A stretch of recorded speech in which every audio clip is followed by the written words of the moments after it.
교육 7장 4절 의복과 교육.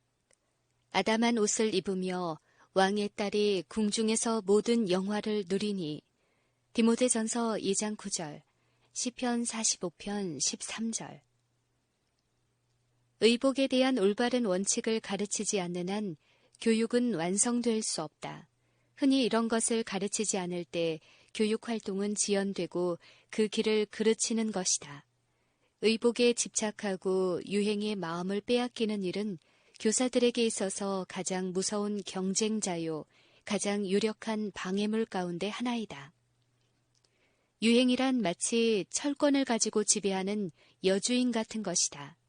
매우 많은 가정에서 부모와 자녀들의 힘과 시간과 관심은 이 여주인의 요구에 응하기에 여념이 없어져 버린다.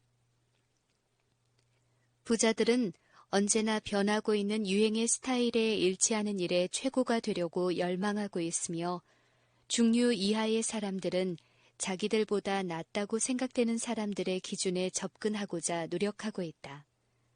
금전과 힘에는 한계가 있고 상류 계급의 모양을 내려는 욕망은 크므로 그 부담은 거의 질 수 없을 만큼 커진다. 많은 사람들이 그 의복이 아무리 잘 맞고 아름다울지라도 한번 유행이 지난 것이면 다시 만들든지 버리고 마는 것이다. 가족들의 숙명은 끝없는 수고가 된다. 그 집에는 자녀를 교육할 시간도 없고 기도하고 성경을 연구할 시간도 없으며, 어린이들이 하나님께서 만드신 것들을 통하여 그분을 알도록 인도할 시간도 없어진다. 그곳에는 자선에 쓸 시간도 돈도 없다. 그 가정의 식사는 흔히 제한받는다. 그 식사는 잘못 선택되고 성급히 조리되어서 몸의 요구에는 부분적으로만 응한다. 그 결과 병이 생기고 부절제한 생활로 인도하는 그릇된 식사 습관이 생기게 된다. 허식에 대한 욕망은 사치를 낳고 많은 청년들로부터 고상한 생애에 대한 포부를 없앤다. 그들은 교육을 원하는 대신 의복에 대한 욕망을 만족시키는 돈을 벌기 위해 어린 나이부터 무슨 직업에 종사하게 된다. 또한 이런 욕망으로 인해 많은 젊은 여성들이 미혹되어 파멸에 빠진다. 많은 가정이 재정에 과도한 부담을 안고 있다. 아버지는 그 처자의 요구에 응할 수 없으므로 부정직한 일에 유혹되고 필경에는 불명예와 파멸에 이르고야 만다. 예배하는 날이나 행사에 있어서도 유행의 지배를 면할 수는 없다. 그보다도 예배하는 날과 행사는 유행의 위력을 더욱 크게 보일 기회를 제공하고 있다. 교회는 허식의 전람회장이 되고 유행은 설교보다 앞서 연구의 재료가 된다. 유행의 풍습을 쫓아갈 수 없는 가난한 사람들은 교회에 가까이 갈 수 없게 된다. 그리하여 그들은 안식일을 하는 일 없이 보내고 청소년들은 타락한 교제로 시간을 보내는 것이다. 소녀들은 학교에서 자기들에게 맞지도 않고 편하지도 않은 옷을 입음으로 연구나 휴식에 방해가 된다. 그들의 마음은 이미 다른 생각으로 지배되어 있으므로 교사들은 그들의 관심을 일으키기에 수고를 한다. 유행의 마력을 파괴하는 데는 자연과 접촉하는 것이 가장 효과적이라는 사실을 교사들은 흔히 발견할 수 있다.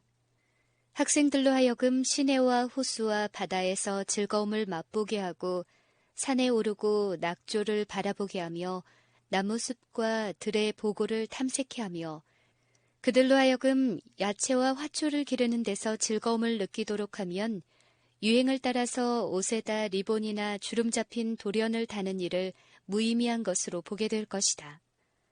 청소년들에게 식사와 마찬가지로 의복에 있어서도 단순한 생활이야말로 고상한 사고를 갖는데 절대로 요긴한 것임을 인식시켜야 한다.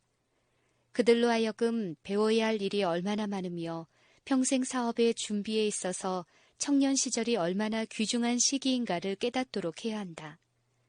하나님의 말씀인 성경에 자연의 체계 또는 고상한 생애를 보낸 사람들의 기록 중에 큰 보배가 감추어져 있다는 것을 그들이 인식하게 해야 한다. 그들의 생각을 그들이 구원할 수 있는 고생하는 사람들에게 향하게 해야 한다. 그들이 허식에 낭비하는 금액만큼 줄인 자를 먹이고 벗은 자를 입히고 불행한 자를 위로할 비용이 줄어든다는 것을 인식하도록 해야 한다. 그들은 합당치도 않고 편리하지도 않고 그렇다고 아름답지도 않은 유행의 명령에 순종하기 위해 인생에 광이 있는 기회를 잃어버리거나 지성을 위축시키고 건강을 해치며 행복을 파괴하는 일을 할 여유가 없다.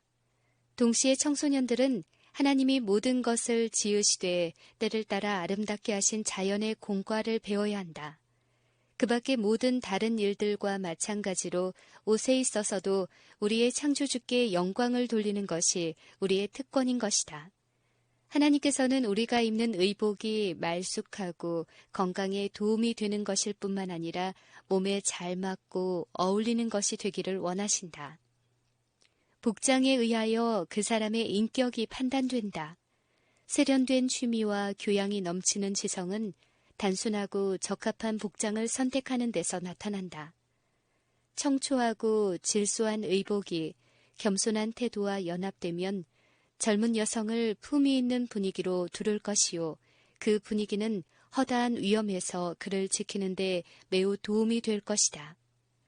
복장의 기교에는 당연히 자기 의복을 자기 손으로 만드는 능력까지 포함되어 있음을 소녀들에게 가르쳐야 한다. 이 능력은 모든 소녀들이 가져야 할 희망이다. 이것은 소녀들이 놓칠 수 없는 유용한 자립의 수단이 될 것이다. 아름다운 것을 사랑하고 그것을 소망하는 것은 옳은 일이나 하나님께서는 우리가 제일 먼저 최상의 미, 즉 영원한 미를 사랑하고 찾아 구하기를 희망하신다. 사람이 만든 아무리 훌륭한 작품일지라도 하나님께서 보시기에 극히 값진 것으로 보시는 아름다운 품성과 비교될 만한 것은 없다. 청소년들과 어린이들에게 하늘의 배틀로 짠 고귀한 옷, 즉 지상의 모든 거룩한 자들이 입을 빛나고 깨끗한 세마포를 자신들을 위하여 택하도록 가르쳐야 한다. 그리스도의 흠없는 품성인 이 옷은 모든 사람에게 값없이 주시는 것이다.